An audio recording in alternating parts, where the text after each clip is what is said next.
C'est un métier de la rééducation, c'est un métier paramédical. Notre objectif principal, ça va être de rendre toutes les personnes autonomes et indépendantes dans leurs activités de vie quotidienne. Alors, à l'origine, je suis bourguignonne. J'ai déménagé en Auvergne pour ouvrir mon premier cabinet. On a acheté avec mon conjoint une maison à Langeac. Donc on a bien prévu de rester vivre ici, c'était pas du tout prévu.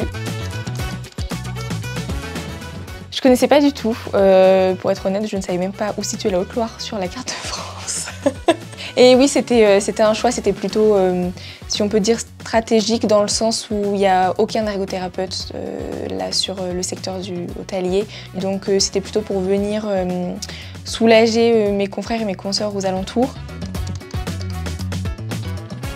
À Sogg, en tout cas, je parle pour Sogg, pas forcément dans toutes les zones rurales, c'est d'être accompagné par les autres professionnels pour l'installation, par les communes, par la mairie, la pharmacie, quand je prescris du matériel ou avec les prestataires partout en Auvergne, parfois en Occitanie, vu qu'on est assez proche. On est vraiment accompagné dans notre installation pour se faire connaître, aussi financièrement par l'État.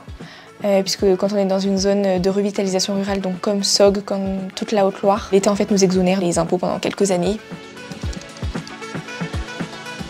On fait beaucoup de randonnées, c'est vraiment la paix, on prend les vélos ou nos baskets et puis on se libère l'esprit. On croise personne, on connaît des coins aussi très isolés, donc ça permet vraiment de souffler et la Haute-Loire, franchement pour ça c'est top. Il y a beaucoup de randonnées à faire, de coins paisibles, des lacs, c'est ce qu'on préfère faire.